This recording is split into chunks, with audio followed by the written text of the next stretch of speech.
Welcome back, everybody, to another excellent episode of the Square Table Degenerates podcast. We're joined here today by, dare I say, Kent State basketball legend, Mr. Trevor Huffman. How are you today, sir? Thank you for having me. Yeah, I mean, I'll take a legend. I love getting called a legend. Heck yeah, man. Heck yeah. It's been a minute since you probably talked about basketball, but I mean, we like talking about fun stuff on this show. Yeah. Now it says I did a bunch of research on you. It says you were born in 1979 in, is it Petoskey? Yeah, Petoskey. You got it right. You said it right. Petoskey, Michigan. Mm-hmm. Now, when you grew up, were you a big hunter? What was your childhood growing up like? What did you do? Well, my parents they split up when I was like 14. So my mom moved up to Petoskey. My dad is in the Flint area. You know, the lead cap. You know, the lead water place that's still not been fixed. They did just put the governor in jail for the lead water scenario, and he got $1,000 fine. That's it. And like, wow. I think I read that. I was like, wait, what? He only got $1,000 fine and like half a year of jail. That's insanity. So anyway, I moved out of Flint, went to Petoskey. It's a little safer up there, and grew up in did my high school up there. Now, was it just like the Kid Rock song, Northern or Summer Nights in Northern Michigan? They wrote that song about Torch Lake, which is like where I grew up. Okay, now how far is Petoskey from Bay City? I know somebody up in Bay City. How far is that from you? Bay City is essentially Saginaw area, so that's Petoskey's Bay City is probably 2.5 hours. But Saginaw and Flint are like right next to each other, 30 minutes. Okay. So it's not, it's pretty close. It's like going from Cleveland to Columbus.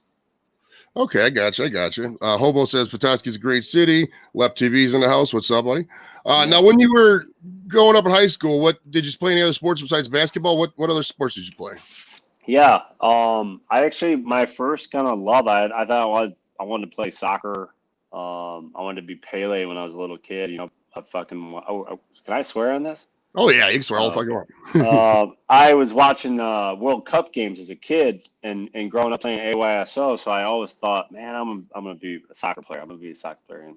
And then when I moved up north, that's basically when I met a buddy. You know, you kind of just hang out with whatever best friend you have, you end up doing what they do. You know, you basically become whoever your best friends are. I figured out in high school. But he liked basketball, so I started playing basketball more and more.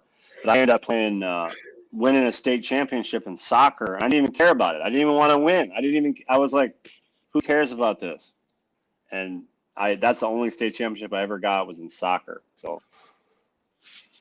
Okay, so basically that was actually my next question. What got you into basketball? Was it just basically hanging out with your friends and the cool kids play basketball, for lack of a better thing, or what? Pretty much. I mean, basketball in my family was my brother played college basketball. My uncle played at Michigan State. My dad played at Michigan State. My other uncle played at Albion. So I had basically this, kind of, when they say you're born in, kind of like, it was basically kind of like you were forced to play basketball in our family. Like I didn't really have a choice. Like on Christmas Day, instead of like opening presents, we're like, let's get in the gym and play one-on-one. And you're like, what the hell is this shit?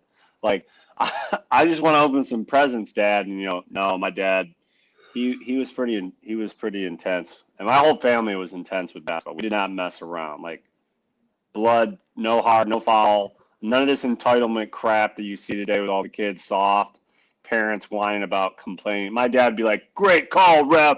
Screw that call. That was a weak ass foul. Like you should have made it." So that was my life. Now, was that this leads into my next question a little bit. Your bigger pro basketball influences growing up, was that hard-nosed style because you were a bad boy Pistons fan? Who did you root for back, 80s, 90s? Was it Pistons? Yeah, definitely the Pistons. I mean, my childhood idol was Magic for sure. Zeke and Magic, and I was like a peripheral Larry Bird fan, but I just didn't like the Celtics because I wasn't, that wasn't my team. But yeah, definitely the Pistons. Joey D, Microwave, Isaiah Thomas, John Sally was always one of my favorite characters. My dad used to take me to those games, as a kid. Those were like kind of the first memories I had of basketball. I got a basketball signed by all the Pistons, and it was like a treasure. How far is Petoskey from, was it the Palisade Auburn Hills back then? Yeah. How far? Yeah, I mean, that's probably a 4.5 hour drive. Okay. All right. So How close are you to Chicago? How far are you from Chicago? Chicago is essentially kind of like the bottom of the triangle. So from Chicago to Petoskey, it's 6 hours. From Chicago to Kent State, it's like 5.5 hours. So and then Flint, where my dad lives, is basically 4.5. So it's kind of a big triangle. Okay. Now, Yeah. I was reading a bunch of some old articles about you, Washington Post articles, stuff like that. But what colleges were you looking at before you considered you went to Kent State? I mean, I read you were not really wanting to go to any D2 schools or anything like Yeah. that. But did you ever consider any of the Michigan schools walking on? Like you say, your dad played Michigan State. Did you ever consider Man, anything like that? yeah, that's a good question. Growing up in Petoskey, it was basically kind of like a small little village. I was the there's no diversity there. It's all white kids, all small town, farming village. So I had a real knock, I think, on me coming out of high school because I didn't play in a competitive league. I think there's that bias, at least back when I played, like, oh, that white kid's not fast enough, he's not strong enough, he's not quick enough. And so I didn't have any D1 offers coming out of high school, and I think that was one thing I was battling against, was trying to prove to the, D1 coaches that I was athletic enough. And so then when I had D2 offers and I didn't take any of them. I kept telling my mom, like, no, I'm not taking a Division II offer. I'm going D1. Like, that's my dream. Screw, like, we got in big fights. We had knocked, like, she wouldn't talk to me for months. I remember we got in a huge fight. She told me to take a scholarship to Grand Valley State in Grand Rapids. And Grand Rapids that's a great school. Like, I don't know what I was thinking. Like, I don't know why I had this seed planted in my head, other than just, that was a dream of mine. I wasn't going to give up on it. So I signed a week before school started at Kent State. Kent State was my only D1 offer. No Michigan schools offered me.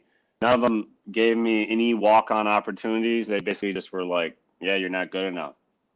Now, your tryout for Kent State, I read it was you just went in there and owned it. What's going through your head when you go into the gym? Were you just get into the zone? Tell us about how that experience was. Yeah, I think that I was I was like that gym rat kid, So for me, like, going in and shooting before school in high school was normal. I would go in and shoot, work out, play one-on-one with my buddy Johnny, who played college basketball. So I kind of had, like, I had a workout buddy.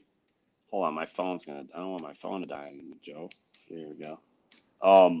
So like I would go in. So what I did at Kent was I just did the same thing I did in high school. I would go in and shoot in the morning, and then I would play at night. So I kind of get my shots up, try to make some shots, do some dribble drills, right? And then so at Kent, I did the same thing. But when I showed up in the morning, there was this guy, Andrew Mitchell, who basically walked in at the same time as me. It was like 6:37 a.m. in the morning on a summer day. All of a sudden, I'm like, next thing you know, we're like checking the ball up, playing one-on-one in the gym. Coaches get there about 7:30, 8 a.m. And at this time, like, we're diving on the floor for loose balls. Like, we're essentially like about to fight, and we're just going at each other. He's inner city Detroit kid. I'm Northern Michigan, just, soft, unathletic. So he ends up going in after we play one-on-one. I think we like split. We were like he won 2 games, I won 2 games. He goes into the coach's office and says, hey, I got the guy that you should sign. They had one more scholarship available, and the coaches were looking at this big 7-foot Russian kid, and the coach was like, yeah, no, we're going to sign the Russian kid from, our center. We need a center. And Andrew Mitchell was like, no, I got your big man right now, and he's here right now. I just played with him, and they were like, no, you can't be serious. And they were like, and I guess Andrew basically got me signed. He told them that they should sign me right away and that it'd be a huge mistake. So then they didn't believe him, really. And then I played that night in open gym. So we came back and played 5-on-5 that night, and I was just on fire, man. I don't know if it was just destiny or what. I mean, I could have had a bad night, and they probably wouldn't have given me a scholarship. So, I was lucky, but I was also, slightly prepared. I played that morning already and gone, it was just a crazy story.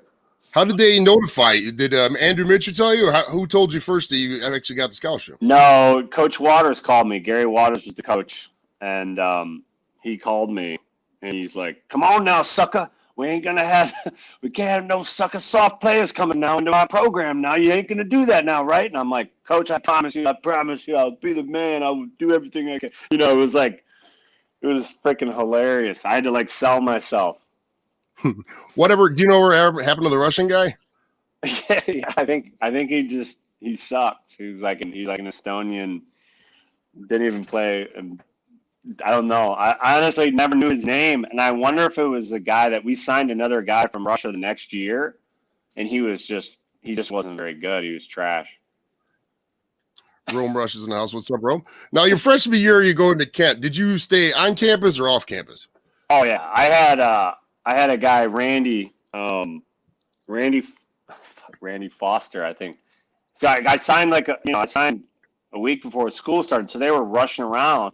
Like I didn't get to hang out. Usually they put you with like other basketball guys or athletes, but I was the only incoming freshman in my class. So I just had a roommate, just a random dude named Randy who was my roommate. We stayed at Allen Hall. We were just in the freshman dorm. He smoked a pack of cigs every day, and I was like, "Bro, I gotta freaking train, man. You can't be smoking cigs. I'm trying to like stay in shape." He's like, my bad. And he'd open the window, and like he'd be like, "Hey, man, how's practice going?" And then we just like we had some great talks, and we talk about girls. I had these huge crushes on some Dutch girls who lived across the way. They played field hockey. We'd be talking about those field hockey girls all day. I remember that you could, because my first semester on campus was spring 02, and it was the last one you could still smoke in the dorms. So I still remember I remember that. That's hilarious. Yeah. You think about that nowadays, that smoking and please don't smoke around me. Like you think, no, you got to go outside and smoke. Some of these campuses don't even allow smoking on the entire campus. That's so funny. Yeah, he was in the room like just popping off Marlboros like he was a Roman candle. Now, for those who never went to college, describe those late 80s, early 2000s town home parties and everything else. Just describe how epic that. Every night. Just talk about that. Yeah, I mean, it's a dumpster fire every night. You know, like the car would light on fire one weekend. You know, it was always like as a freshman, you know, coming from a small town, like I was always like, what? You know, where am I going to get hit with a rubber bullet or something? You know, I was always pretty shy when it came to those. Like I would be on the outskirts of the party, but man, the Kent State football players would just rage. They didn't have anything to lose. They were 0-10 anyway. Oh, they were so bad when we went there. Like they're still kind of bad. Were you there when who was Cribbs there when you were there? He came in as a freshman, but James Harrison was there. Cribbs came in as a freshman when I was a senior. Julian Edelman, right? Yeah, Edelman was after Cribbs, I think. He was after Cribbs. I just remember hearing about. I mean, I remember watching Cribbs play. He was fast. They would just run the single wing all the time. He just freaking every play. 22 people. There'd be like 22 people at Dick Stadium, and you'd be like, "Oh, yeah, hey, great game. That guy's really good, but our team isn't." Now, when you get into the team freshman year, what rotation? What number were you in the rotation? Who were you behind? How was your playing time that freshman year? Yeah, it wasn't good. It wasn't good, Joe. I sucked. I was the worst player on the team. There was a guy, walk-on Ryan Lurkey. He dunked on me in like open gym, like first practice, and I was like, man, maybe I'm not good enough. You know, you kind of get down on yourself. You kind of get your legs are heavy. You're doing the weight room workouts at like 6 a.m. Like we had a NFL strength and conditioning coach. His name was Ken Law.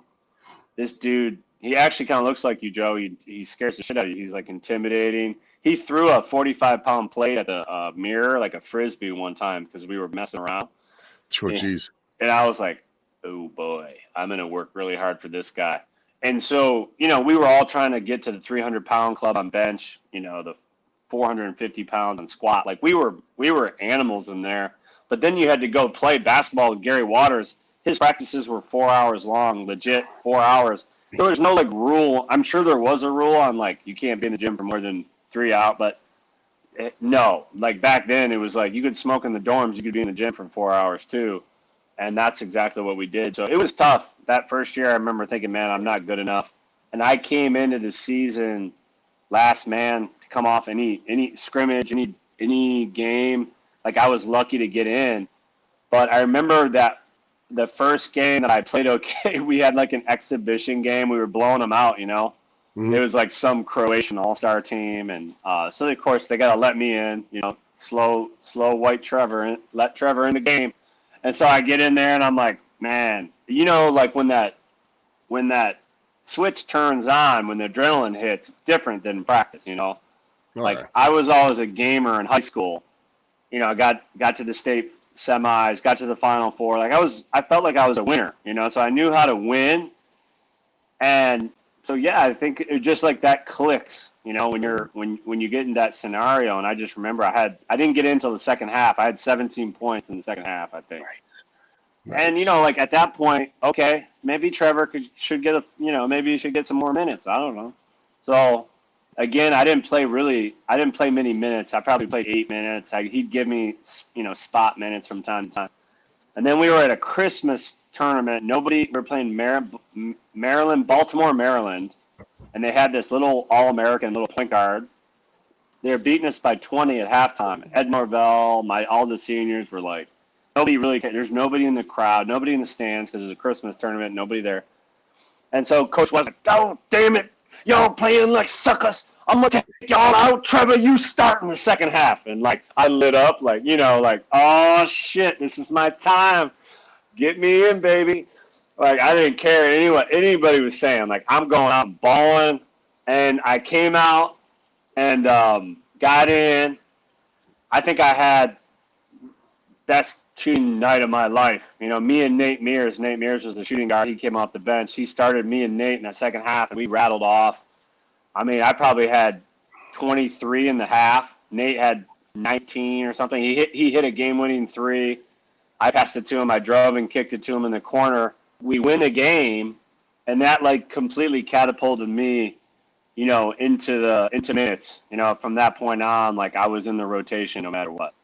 Okay. Now, when you guys your freshman year, you guys beat the heavily favored. I think back then it was Redskins, maybe it was Red Hawks. I don't know, but Miami and Wally Zerbiak. That was a freaking great team, man. Was that? Yeah, I saw you got a little bit, like 7 minutes. I was reading the box score, a little bit of playing time in that game. You step out in the March Madness at the TD Garden. I mean, this is where the legends play, the Celtics. What does this feel like, man? What is this? Is this like a regular game or is this something special? What does this feel like? I don't know, man. I think I, you know, crap my pants twice before that game. You know, you go out and there's 30,000 people. You're playing on Larry Bird's floor. It's really hard to put it in perspective, Joe, because I came from such a small town. Like, you know, to go from like a small town where people telling you, you know, everybody basically said you'll never play college basketball, pro basketball. So I had heard that my whole life, but I had kind of been fighting against it. So then, you know, you fast forward to like literally I'm 19 and now I'm playing in the Garden. Like it was one of those things where you just pinch yourself and you shit yourself at the same time because you're just like looking around, you know, like, oh man, what is going on? And that's honestly, that was so cool. That was like one of the best experiences. But that, you know, I don't even think I scored a point. And I just remember being so motivated to go, you know, the next year. I was like, all I want to do is get back to the NCAA tournament, man. It was like the best feeling in the world. You get escorted around every city with like police brigades and stuff. I mean, it was awesome. Now, at what point did you get named the starting point guard? Was it your sophomore year, junior year? When junior year, dude. I didn't start till I was a junior. Oh, wow. So yeah, man. Well, you got to remember Andrew Mitchell, the guy I played one-on-one against, the guy that basically got me the scholarship. He was a point guard. So, you know, they told him, they're like, you know, he plays your position. So you guys are going to be sharing time or backing each other up. You know, and they, you know, basically, I mean, I thought we should have been starting as freshmen, of course, you know, in my heroic youth. But, you know, Andrew Mitchell was like the guy I would sacrifice anything for, you know. But I think even my sophomore year, I think I led the team in scoring, and I came off the bench. I think, you know, I was in the running for sixth man of the year. You know, Coach Waters was one of those coaches that knew how to build, you know, kind of the sacrifice value into your team, you know, into your DNA. Like it was it was normal for us to just sacrifice for each other in so many ways. I mean, we had guys on our team sacrificing shots, Ray Sean Warren, Pope, John Wharton, Kareem Massey, Ed Norvell. I mean, everybody. I think I led the team in scoring at 13 points a game. We were unstoppable team. So we just really kind of believed in that, like, sacrifice for the greater good, sacrifice shots, sacrifice playing time, sacrifice starter. Who cares? Now, I think what got a lot of people in the Kent State basketball, you were leading this charge. You win the MAC tournament your junior year, you're 13th seed. You go into San Diego. Yeah. You're playing Indiana fucking Hoosiers, a team that was handpicked by Bobby Knight, the legendariest coach in the history of college basketball. Yeah. You got future NBA star Jared Jeffries on there. Mm-hmm. Future, the total annoyance guy, Tom Coverdale out there. And you guys you go out there and you just drop 24 points and you just fucking win this game. What was going through your head? How did you turn this up and just totally destroy the fucking Indiana Hoosiers, man? Well, I think it was just kind of, it was like, you take every experience, you take that Garden experience where you're playing in Boston and you can't score a point as a freshman. And then you go forward every year. Now you're trying to get back to the tournament. Sophomore year, we got to the Elite Eight and the NIT. We got snubbed. I think that was one of the best Kent State teams I'd played on. I think we would have got to the Sweet 16 that year if we had gotten a selection. We were really good. And then my junior year, now we're playing with Kareem Massey, Rashawn Warren, Andrew, Demetri Shaw. We just had really solid team. I think that it was just, also kind of like a coming out party for me because I was the first year I started, man. And I think, I was just excited to ball. Like, give me the ball. I'll take the big shots. I was doing it as a sophomore off the bench. I'll do it as a junior. And I think it was just part of our kind of like competitive spirit. Like, we don't care. Indiana, we're gonna beat them. We thought we were better than everybody. We weren't, but we thought that. I think that's important. I think that's what Coach Waters did. He really made us believe we were, like, talent-wise, we were better than anybody in the country. Now, was that win almost too big? Because right after that, Gary Waters, he left for Rutgers. Yeah. Where were you when you found out about that? How did that destroy the team? To feel like a gut punch, or was kind of inevitable at that point? Yeah, I'm actually writing a little book on that with our guy about that transition was a real tough one. Like you got a guy who you're trying to earn respect from for 3 years. He was a coach that I felt like I was fighting for his respect and his love and his trust. Like, hey man, you can start me. I'm gonna get this done for you. And then my junior year, now that I got that role and I was first team All MAC and I was the MAC MVP, tournament MVP, and I did all that I just felt like we were making history at Kent State. And then for him to turn around and leave, I would be lying if I didn't say I was heartbroken. I mean, in a certain way, that man, essentially became like my father, even though, he wasn't. But right, I feel it. You basically trust him, you respect him, and like everything you've learned up to that point in terms of, like, competing and winning is like, basically this guy that has put his stamp on everything. So when he left, it was complete disarray, man. People outside Kent State have no idea how bad it got with our team, with different guys. People just fell off the deep end, man. Nobody talked about mental health back then, but I'm telling you, bro, we had everybody on our team had a mental health crisis. I think I was leading the charge. I wouldn't show up to class. Didn't want to answer phone calls from coach, like the new coaches were getting interviewed. It was like seeing your mom get divorced and start dating a new guy, and you got to talk to the guy, and you're like, no, screw this dude. You're a chump. You're a chump. That's what it was like. After how long was the process before you guys got Stan Heath? How long were you guys coachless for? Oh man, I feel like Coach Waters left. He came in and gave us like a meeting, man. I was crying, I was bawling. I think maybe nobody else cried. Maybe I'm the only soft sucker in there, but like Stan Heath was there like a week later interviewing, and I just remember being like, he seems pretty, like, he seems cool, like, I don't know, like, what am I supposed to say? Yeah. Yeah, date my mom. Like, come on in and take over the program. Like, what do you mean? Like, this is bullshit. Uh, and that's how it started. I think there was just a ton of resentment especially from me. Me and Stan Heath we got into some huge, like, you know, fights, essentially, not like fist fights, but Right. throw a shoe, throw a chalkboard, throw a pen, call me out in front of the entire team. Yeah, just basically we just butt heads to the point where it was like, what's going to happen? I had no idea. That's how I felt. Like, I was just fighting. I was fighting him like you'd fight a stepdad. Like, you ain't going to tell me what to do. Which can't work, you can't win games that way. And that's eventually what happened. He loosened up a little bit as my senior year. And I was like, Stan, we already won, man. We already got to the second round. We're already the best team in the MAC, and of course, in my young, youthful arrogance, I didn't think about the pressure that was on him, as a head coach, Oh, how yeah. much pressure that dude felt. I mean, now that I've been a head coach, overseas, and I mean, the fact that he came in and just kept the team together, man, it's just an amazing feat what he did in terms of turning it around. Because we had, like, egos are rampant at that point. Like, we're all running around. Women love us in Kent. You got to be careful now. Like, we're like semi-famous because we're in the NCAA tournament. Once you get my face on ESPN, it's like, what then?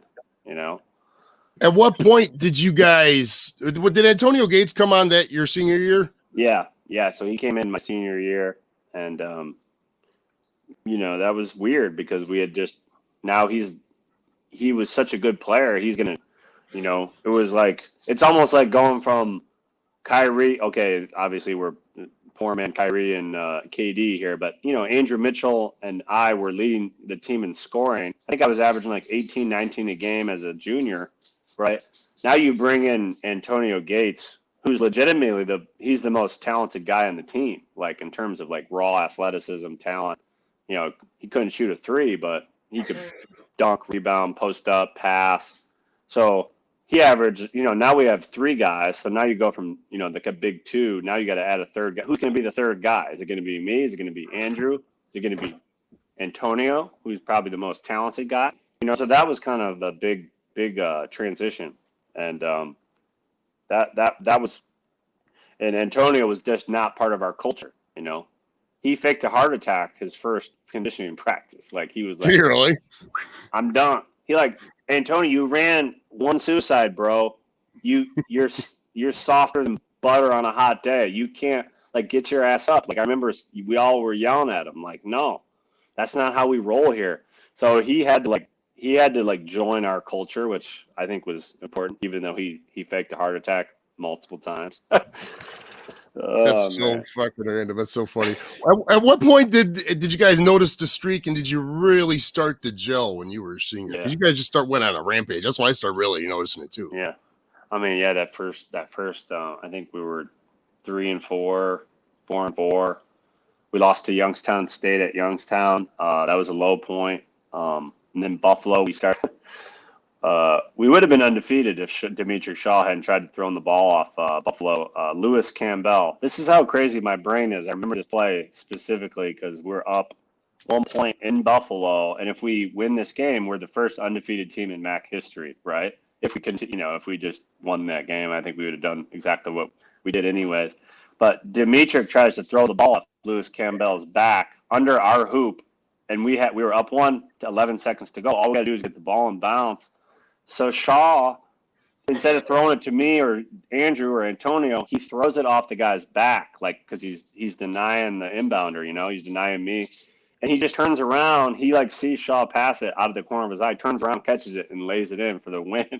And I was like, I was so mad. Like, couldn't believe that this happened. I think that was actually the turning point because we were all so mad at Shaw for doing that, including Stan Heath, that we all kind of bonded over it. We were like, we can't believe you just effing did that, dude. We're gonna kill you. Like, Shaw, we all wanted to murder Shaw, and I think that was the first time I realized that we were all in it together now. Like, man, we're gonna fight, I guess, for each other a little bit more. And I think Stan and I really kind of let go of our beef, I guess you could say. And it wasn't like it wasn't a conscious beef for me, you know, like you're not consciously mad at your mom for dating that new guy, or you're not consciously mad at your stepdad because he's a bad dude. You're just mad because he replaced your dad, you know. So that's kind of what I think. You get to know each other, you know. You kind of build a different bond, and that's what happened, I think. And then we just trusted each other from there on out. He stopped yelling at me. He stopped calling me names in practice. That dude called me so many names in my first like 2 weeks of practice, and like, you know, Tom Izzo is known for kind of being a like complete savage, Right. you know. Like I had never been called Joe. I'd never been called a bad name. Like I've been called like you soft, you suck, you soft, you ain't playing, you ain't this, you ain't that. But I'd never been called like every swear word, like, you know, imaginable, like for turning the ball over one time. Like I turned it over one time. You're gonna call me that? Like what? Who cares? Like I'm gonna score 20. I'm gonna make it up. So that was a big adjustment. You know, coaching styles. You got to get used to it, man. Because Michigan State, they don't mess around. They like you're not. If you don't yell at each other at Michigan State, like you're not competing in basketball. So Tom Izzo expects that out of you. So where did you guys watch the draw for the 2002 tournament? Did you guys watch it as a team, like on a big screen as they traditionally show it, or do you remember that part at all? Yeah, well, I mean, my senior year, I don't remember it. My junior year, my freshman, my junior year, I remember we'd set up like pizza, and Kent State fans would come in and we'd watch it on the screen because you know you're going to get seated, you just don't know where. My senior year, I don't know I don't remember any of I don't remember that. Like maybe because it was like my third time doing it. I don't know. Maybe we were just like, yeah, we're gonna try to win a national championship. It doesn't matter where you put us. Like that was kind of our mentality at that point. Right, that's what I'm thinking. Did you going in? Do you like look at the draw and think, okay, that's winnable, we can do that here, or is it just whoever we play, we win? Yeah, we weren't like, oh, we got a great draw. You know, I think because we didn't know shit about Alabama or, you know, Oklahoma State. We don't know. You know, you don't know those teams up close and personal. But I had played against a couple of the Alabama players in the Team USA stuff in the summer. So I was like, okay, they're good. I know Alabama's going to be good. They're going to be tough. Oklahoma State, you know, I didn't know anything about. But I knew Alabama would be good in that our first round and second round games. And then the Sweet 16, obviously, now you're playing Pitt. They got, you know, what's his name? The Knight kid, who is an All-American point guard. You know, so, but that, like, for me, that's perfect because now I'm the underdog and we've won 22 games in a row. So perfect. I'll be the underdog and play, you know, this All-American point guard. It make, you know, if I play well, great. If I play bad, well, he's just All-American, you know. So that was like a good game for us too. Psychologically, I felt like we were still kind of the underdog. And then, you know, and then you go play Indiana, and now, you know, we just whopped them the year before. And I think psychologically now that's a completely different ball game, you know. So, and we, you know, that was a shitty game. Yeah, we had skipped ahead a little bit there. Yeah, but I remember that time going to Oklahoma State. I pretty much were assuming you guys were going to win that. That wasn't really a bad matchup for you. Yeah. And then you go down to Alabama, and you got Mo Williams play for the Cavs. Everybody out there watching the show is Cavs fan. Remember Mo Williams out there, Cavs. You just go off in that game, man. You hit a couple threes, I think. Yeah. And then at that point, I think that's when the Cinderella slipper was fit on Kent State. This has got to be when everything just blows up. No, I mean, do you remember any cool interviews? Did you go on any national shows, anything like that at this point? Oh man, you know, I mean, you're just excited. You know, you do like the Bill Walton stuff. You do the Bob Costas. I think what's his name? McGuire, Dick Emberg. You know, like the CBS personalities that you watch, you know, as a kid, or you're just like, oh, you know, that guy does all of the broadcast. Now he's interviewing me. That's cool. You know, you're like, it's kind of surreal. But, you know, when you're a senior, it's just, I think we were like, I don't know, man. I felt like it was almost kind of, I don't know if this makes sense. It was our third NCAA tournament. Okay. And then you're like, hey, we don't really care about all this fluff, like I'm sure Kent and the people in Kent, and I love that, the fans, like they get caught up in the hype, like I'm winning money on my bracket, bitches, and we're like, we're just trying to win. We're just like, we're trying to win this game. So get this interview over so we can go home. Like, it's almost like watching LeBron, like you're just watching people that just take care of business. Like, it's just business at that point. And I think that's how we approached it. And that's why we were also successful, because it was like, we're not getting caught up in the rigmarole of NCAA, shoot, I wouldn't have cared less if they interviewed me. I wish they hadn't interviewed me. I could have got to the locker room faster and gotten ice on my knees. Like, that's what I was thinking about. Man, I can't wait to ice my legs. Like, I got to get ready for the next game. And I think that was my approach. Now, you're in the Sweet 16, you're going up against Pittsburgh. Nobody thinks you're going to beat Pittsburgh. Now, I don't know if you remember, because we were on campus. It was a Thursday night game. That Thursday night, that's the biggest party night of the week out there. It can't easily biggest night of the week. And man, we had spring break that next week. That Sunday, I left for Cancun that next Sunday. Oh wow! And then, so did you guys, once after you beat Pittsburgh, did you come back to campus at all? Was there any kind of reception by that point, or were we all gone? Yeah, there was a reception, but yeah, the students were gone. There was, like a small student conglomerate still hanging around in the Mac Center, when you come into the gym. I remember we had like a little speech and stuff. But maybe that was after the Alabama game, because I don't know if we came. I don't think we did come home after the Pitt game, but definitely after the Alabama game, we came back and people were like hanging around. But after the Pitt game, I think we just stayed right there in Rupp Arena, because we played overtime with Pitt, and then had a day or two off. I think just a day maybe, and then played again. Yeah, then you got Indiana coming back. Did any of the Indiana guys have revenge on their mind? Did they talk shit to you? I mean, they came out balling, man. Yeah, they did. I think I would have paid money to not see Indiana just because of what we did to them the year before, and I think in our head, one of our big advantages was kind of being like unknown to teams, like they'd never played us. They're not familiar with our style. They underestimate you, kind of like, Woody Harrelson and White Men Can't Jump. Like, nobody took that dude seriously until till his game point. And then by then it's too late. I think that's essentially what Kent State was. We were Billy Hoyle, but when you play Indiana and you beat them the year before, you're not that. Now you're kind of in a different role, and your swagger is like, oh shoot. And there's personal vendettas out there. Dane Fife, for instance. Dane Fife and I had a lot of beef from high school. He was Mr. Basketball in Michigan, and I was like, this guy is not better than me at basketball. And I thought that in high school, and I'm like, how is he Mr. Basketball and I'm not even in the top 100 in the state? That shit pissed me off.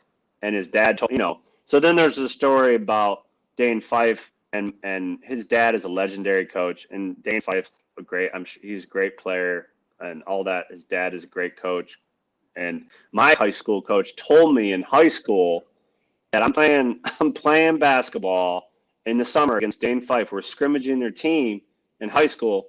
And I thought I played well. I thought I held my own against Mr. Basketball. We won a few quarters. You play in like scrimmages, and so after that game, my coach asked Dane, Coach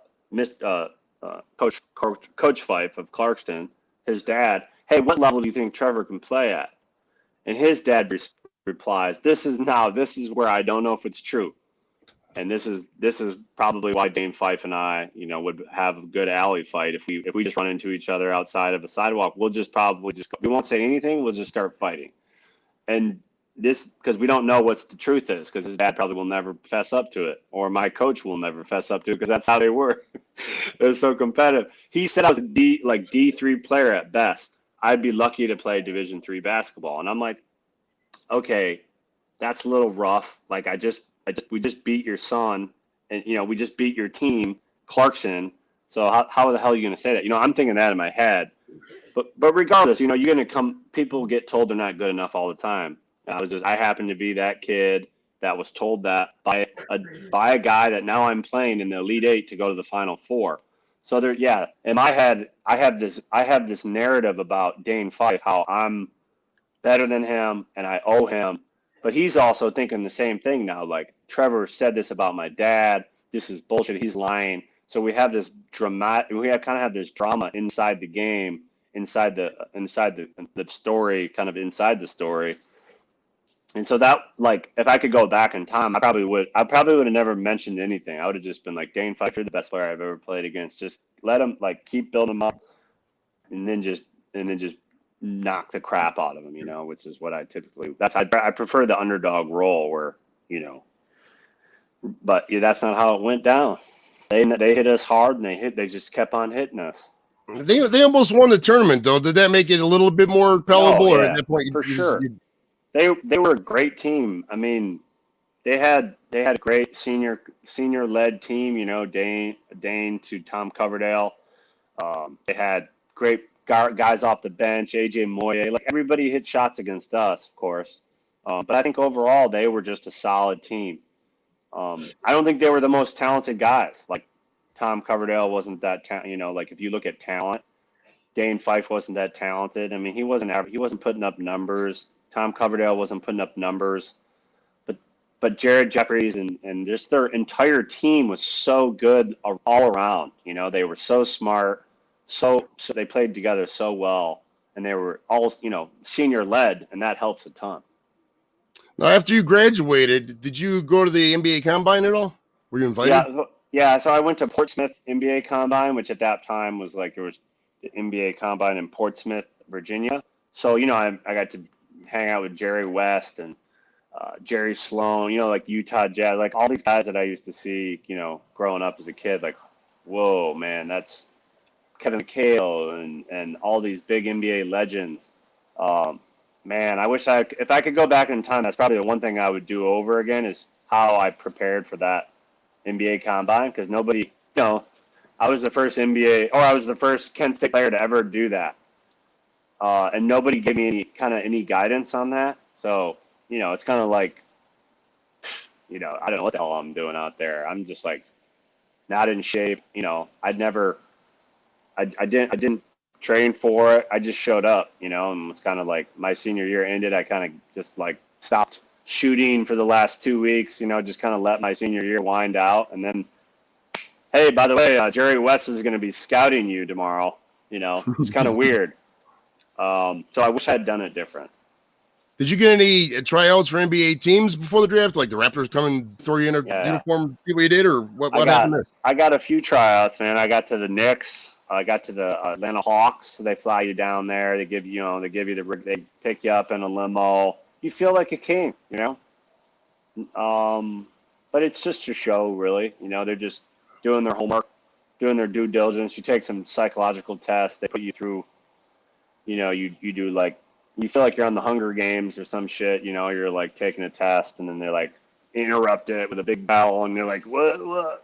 They're basically trying to make you like freak out and see how you respond to stuff. They get you really tired. So like the workouts, again, this is where I didn't have any advice or guidance. So what they do is they try to kill you. They just get you so tired in a workout, and then they just like, and then they're like, all right, now you got to shoot. We're going to track your shots. How well can you shoot when you're, after you just ran a mile, up and down the court, and then, then they're like, okay, now you got to shoot NBA threes and see how you do, and like, how do you respond? They're really looking at like your leadership and your talent, but also a lot of psychological stuff, I felt like. Did you get in any games, any D League games, or did you ever suit up for a team? So I suited up for the G League back then was the CBA. So I played in the CBA. I got drafted in the first or second round, I think. Nobody really knows, because that shit's basically like semi-pro with Will Ferrell. I had to wrestle Bear one season. But I did great. I had a great career on the CBA. I led, I was like top in the league in assists one year. We won the Eastern Conference Championship. I had 5 guys from my CBA team get called up to the NBA. Wow. Which was cool, I always wanted the chance, but it just never happened. I got to try out with the Phoenix Suns. Made the team until the first game of the preseason. So I got paid as a free agent for basically like 2 months, which was great because you make way too much money in the NBA. I'll tell you that. That's awesome, man. Guys, When you first heard about your number retiring, how was that kind of an honor? Did you see that coming at all? No, I did not see that coming. I was in Germany playing professionally, and I got an email and my dad or somebody called me. They're like, "Hey, they're going to retire your number. You need to fly back." And they paid for my expenses to fly back from Germany in mid-season. And my coach in Germany was American, so he knew how big of a deal it was. And looking back at that experience, you sometimes don't. I was 23, and they retired my jersey at 23. Like that doesn't make sense for a 23-year-old. Like I didn't. If they would do that shit now, I'd probably crumple onto the ground at the Kent State and just start bawling, because it just means so much more at 41. Like the amount of work, I realize now how much work I put into my career. I realize how much time and energy and effort I put in, and how special my teammates were. Andrew Mitchell, Eric Thomas, Ray Sean, Jeff Vaughn, Al Moore, like Kyrie. You can go down the list. Eric Howe. All those guys are like, at that time were essentially brothers, and we came from such different backgrounds. Like it's crazy to think about. Was it cool that everybody got all four of you guys at the same time? Was that special? Did you guys talk about that a lot when you like how cool that was when you met up again? Yeah, it was. It was. Like Dimitrik and Andrew and I were kind of like the three senior guards that started. Eric Thomas, for all intents and purposes, was a starter. He was definitely, I thought the kind of our fifth best player. So you take Antonio, E.T., Dimitrik, Andrew, and I thought, at that time, those were our five best. And so, yeah, just like rehashing, just being with those guys is kind of fun, man. You just party, you come back. Like in college, I never partied. So, like, I'd go watch parties. But I never actually, wasn't a degenerate like you and, like, go for couches and shit. Go to the Raskeller and just get loaded at 2 p.m. on a Monday for no reason. Yeah, like I wasn't hitting the Raskeller with Mike Polk and Chad Zumock like you were. But like, I thought that just being around those guys, it's just special because you get to reconnect. Like Andrew Mitchell lives in Sweden. I don't get to see him ever, Dimitri Shaw is probably, still playing in Mexico somewhere. Like, it's tough to reconnect. Now we do have like a WhatsApp group with a lot of the Kent State guys that we stay connected on, and that's a lot of trash talking. Turns out that they say I was the worst. I had the worst shot selection. And I'm like, no, I don't have the worst shot selection. I was just the only guy that could make enough shots that I had to shoot more. And then they all, him and Haw, because, they didn't get the ball. And I'm like, well, you should talk to Coach Waters. I didn't start for 2 years, so screw you. Do people ever get you confused with former San Diego reliever Trevor Huffman? Yeah, all the time, and I go with it. I say, yeah, I got a straight fastball. I don't know anything about baseball though, so it's tough. It's tough for me to like really lean into that mockery of him. I feel bad for him that I have to be, like, oh yeah, are you that? I wonder if he's ever got like, hey man, are you that guy that played point guard at Kent State? You think he's ever got that? I was just going to ask, have you ever met the guy? That'd be hilarious. No, I haven't met him. I bet I could beat him in basketball though. Probably. I think he's like 46, 47 now. He's got to be older than us. Tell us about your current, it says, I looked it up, it's called Swish House. What's that all about? What are you doing with that? Yeah, Swish House. So, Swish House is essentially a basketball fitness class for basketball lovers, people all ages, 18 and over. It's a 60-minute or 30 minutes to 60-minute class, basically where it's like, you heard of Orange Theory, CrossFit, title boxing, like these classes that you're essentially training as in a different, you train as a boxer in title boxing, you train as a gymnast and a weightlifter in CrossFit, they make you do this weird lifts and cycles of different pattern so that you get in shape. So I decided I'm a basketball player. Why would I go run on a treadmill for 30 minutes really slow? Or why would I go lift, 200 pounds over my back? I'm 35 years old. Like I don't want to do that stuff. I want to train, I want to do what is fun. So that's kind of where it's Swish House. And so Swish House is essentially about fitness class for anybody that loves basketball. So you run, you shoot, you do body weight exercises, you do speed, biometrics, speed labs. We essentially treat you like LeBron. So I take all my experience as a pro player coach from the NBA in Europe and just say, kind of designed a 7-pillar class. So it kind of feels like basketball practice meets CrossFit meets Orange Theory, where you're just getting 1,000 calories burned. You can go drink as much beer as you want and just, come to Swish House 3 or 4 times a week. And we got guys losing 20, 30 pounds. We got people that are just love the workout, so, and that's essentially going to be a franchise. So we have 4 locations coming. We have one in Grand Rapids, Chicago. We have 3 locations in Chicago, 1 in Grand Rapids and 1 in Traverse City coming. So, it's exciting because we have like a chance to improve basketball. It's kind of, giving back to the basketball world in a sense, because I get to take all my useless basketball knowledge and turn it into a fun fitness class, and make people work hard. I had a guy throw up yesterday, Joe. I tried to tell him, you got to slow down. You're not 25 anymore. You're 30. You're 38. And when you turn 38, you need to know your body. You got to slow it down. So, but it's just a fun class. I think, I don't know if you feel this way, but what do you miss most about sports in high school or college? I miss the camaraderie. Oh, just to hanging out. I missed that about the service too. Just hanging out with the people and just kicking it, man. Oh yeah. And that's essentially, to me, that's what Swish House is. It's a lot of camaraderie. We hang out after class. We talk about basketball. We talk about fantasy. We talk about our high school days. We talk about our college days. We talk about who the best player we ever played against. All these people love basketball, and I'm just kind of the head coach, trainer. So it's cool. Good deal. Where did you end up? Did you end up moving back to Petoskey, or where you living now? So I'm in Chicago now, but I've had 5 homes in the last year. So I went from Chicago, head coached in Belgium, I was a pro coach over there.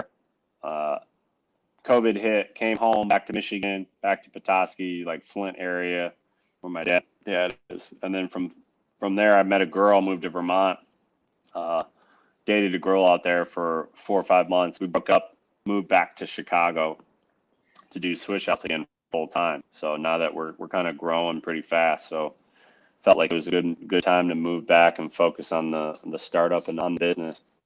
Cool. How can people get a hold of you? Just on Facebook, and what's the best way? Yeah, that's a good question. Twitter, Trevor _Huffman. I do Huffman basketball kids workouts. I might be under Huffman basketball on Twitter. I do virtual Zoom workouts for kids. So I actually have a bunch of kids from the Kent area. Okay. So twice a week I do kids workouts. So I take them through like a dribbling program, footwork, shooting, and we do about an hour workout every week. I give them homework. I teach them how to set goals. How to kind of develop their own process for improving at the game. That's something I really love coaching, love teaching kids. I don't swear at them like I did on this podcast. So, but I do get after them. I do try to get after them and show them what hard work looks like and feels like. And if they're not working hard, I definitely yell at them. Tough love is hard in this. I'm a father myself, so I know how it is trying to get motivation in, trying to discipline at the same time, but still getting results for sure. Yeah, it's tough. Like parents, just send your kids to me. I'll yell at them. I'm good at it. Outstanding. Well, thank you so much, Mr. Trevor Huffman, for joining me today. It was fun reminiscing about the old Kent State days, my brother. Yeah, man. Thanks for having me on the show. Let's go say hello to all the people at Kent, and hope everybody has a happy 2021. We can only get better from here, right? Heck yeah, man. Heck yeah. And always like and subscribe, and we'll see you guys next week at 9:30 live. Appreciate it. Bye. All right, Joe.